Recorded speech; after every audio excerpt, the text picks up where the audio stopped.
Well, good morning, YouTube. Inthebkcntry here, and we've got a day on the property scheduled. We have maybe 10 days, well, as far out as the forecast goes, of rain and yuck weather coming. So we're going to try to get a few things done before that happens. We're going to first go start a fire on the lower property. I'll take you down for that real quick. I got some paper, and we'll grab there's a little bit of cardboard here, and we'll grab the blower. I use the blower because there's absolutely no wind, no breeze, no anything right now.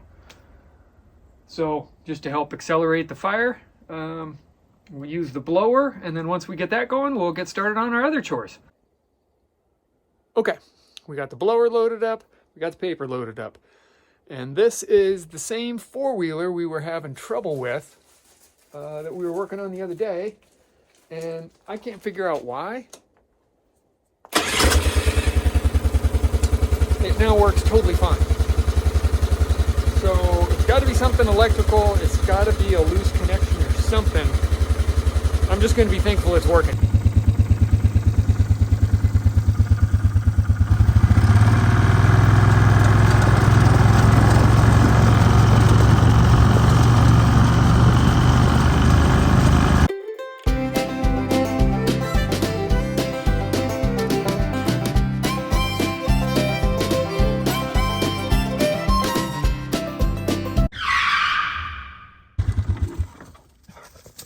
What you got, Fern?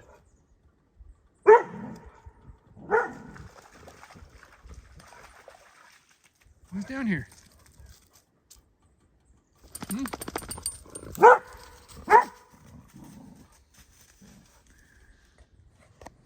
Well, she smells something. I don't smell it, but she smells something.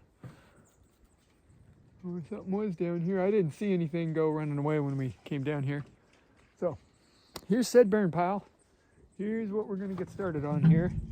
So let me set this down. We'll throw this other cardboard on here. We'll see if we can't get this lit. Here's what we're going to do.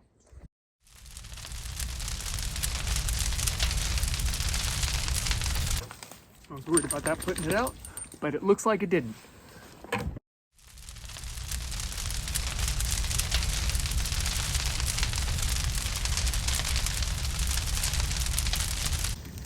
Okay, that should keep going.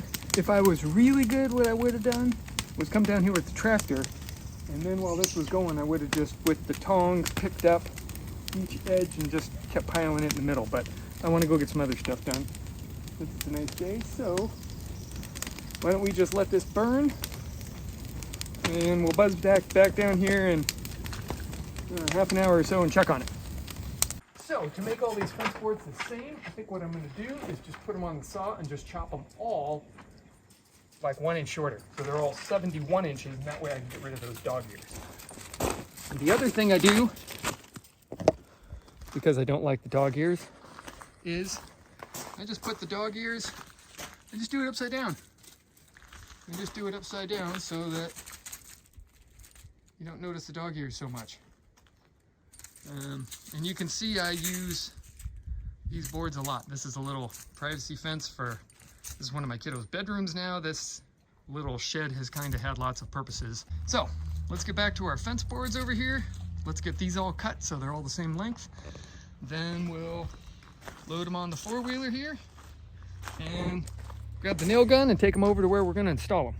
And then that hopefully is project 2 for the day. And meanwhile, I will just keep looking back at the lower property to make sure I keep seeing smoke from our fire. And I'm still seeing smoke, so we're good there. Might be hard to see, but there's some smoke coming up down there. So way down there is where we'll keep an eye and make sure we're still burning. But in the meantime, let's set up to cut some boards all the same length. Okay, here's what we got here. We're going to take these fence boards and then just set them on a little deck over here, and we're going to line up all the ends so that they're all lined up, and you can see the dog ear and the not dog ear here. So we're just going to make that all the same. And I could probably pull the slide out of the saw and make this I'm going to make a quick cut.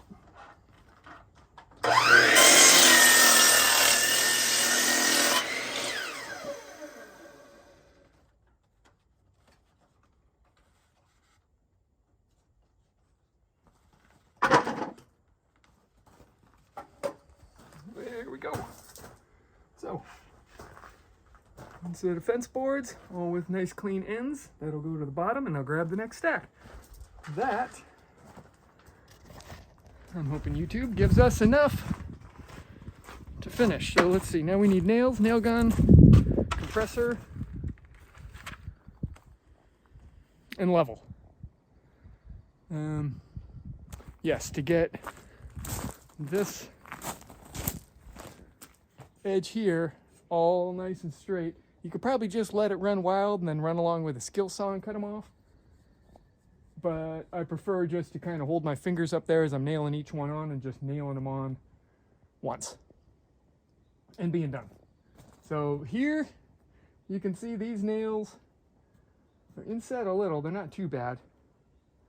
And these aren't rusting, they're all galvanized nails. I think I'm using galvanized, am I using 8 pennies?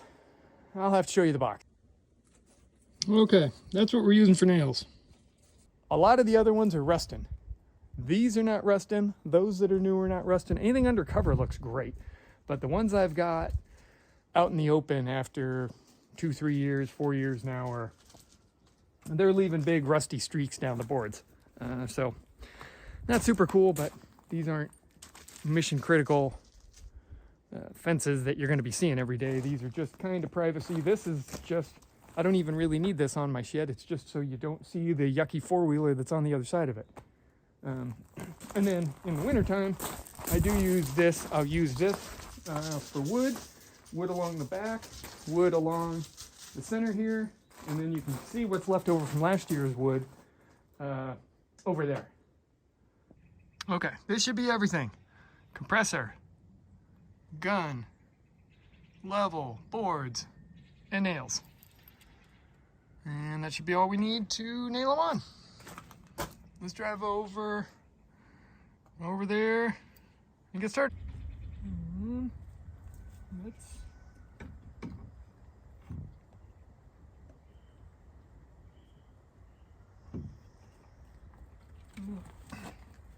That post isn't quite as level as it could be, but there's not going to be anything we can do about that.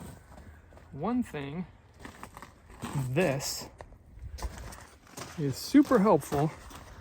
These brackets, I'm sure everybody's seen before standard fence brackets, and it does have 2 holes on each side, one there and one on the other side. I used to never nail those. I don't know why, just laziness. And it also would sometimes make my first fence board here stick out a little bit. I know that's uber anal, but what I've realized is nailing the back helps stabilize these fence posts. So you may not be worried about this piece lifting out, especially once you get it nailed. But especially like up here on this outside corner, this nail on the back is really going to help stabilize this fence post. And I can tell already because this is a 10-foot fence post from putting it up, and I did not cement it. I just did a whole lot of packing. There was an old farmer I worked for, and he didn't believe in cement. He only packed dirt. And he was an old guy. And he had a lot of old fence. And it was all still up and doing fine. So these boards are now going to wind up a little shorter than those, but that's okay as long as our top is relatively the same.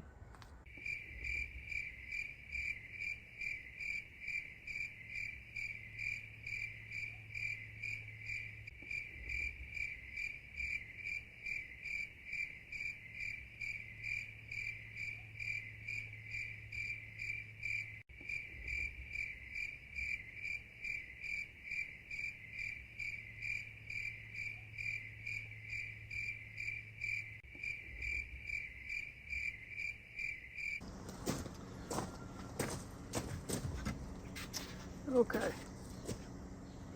Well, that was interesting. I had to run back and, of course, get a battery for the camera and then grab the saw.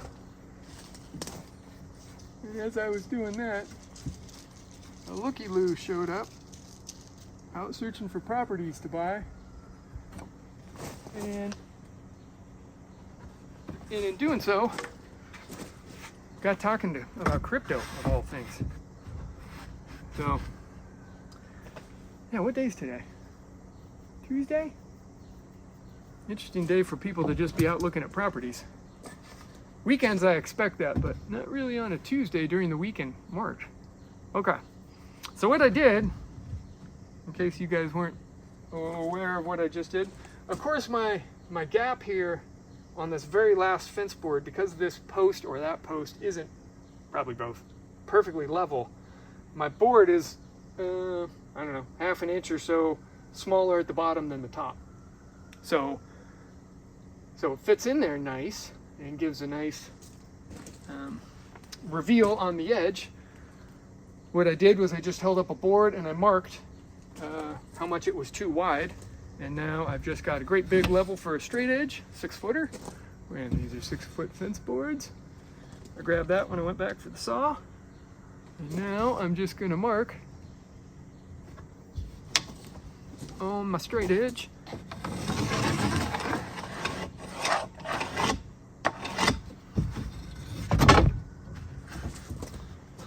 How clear that is, but I got my line there to cut. And if I don't hit the picnic table, the right way to do this would probably be with clamps and a bunch of other things, but we're not going to do that because we want to get this done and we got to go check the fire because I totally forgot about that fire. And it may be out now that I forgot about it. I should set an alarm or something. Okay, look out, Fern. Saw starting.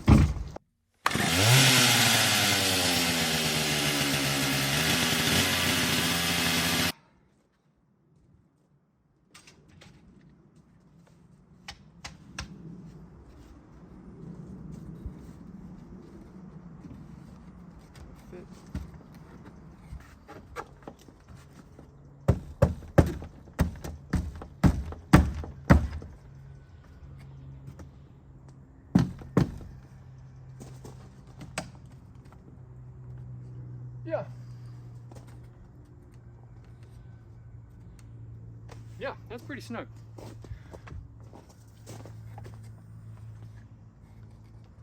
We're gonna put it.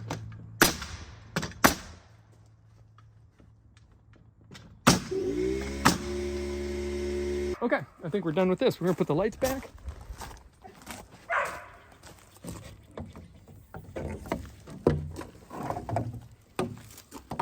They look all pretty. Like that. There, how's that?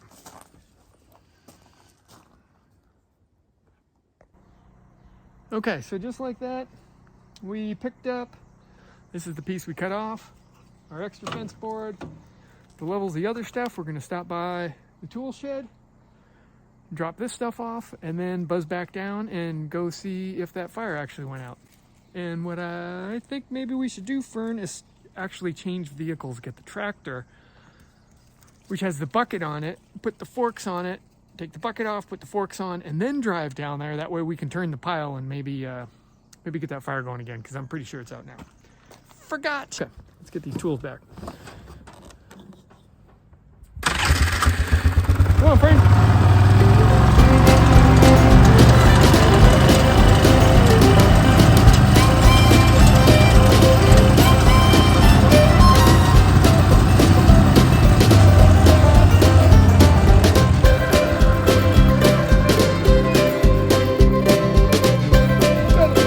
Brakes in the old equipment. Now Craigslist, I'll tell you what, the price was right, and I think, like I've said somewhere, I think I used that four-wheeler more than I used my truck. Okay, it's a little tight in here to see, but Coyote 2610. It's got 24.9 horsepower. And why is that, you might say? because 25 horsepower is where you got to go for DEF.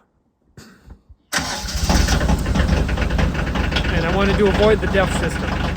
So we have a 24 horse tractor.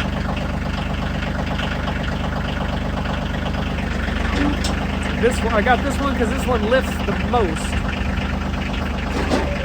with the 24 horse engine. I think it lifts 1,800 pounds. It's exactly what I needed for my firewood bins.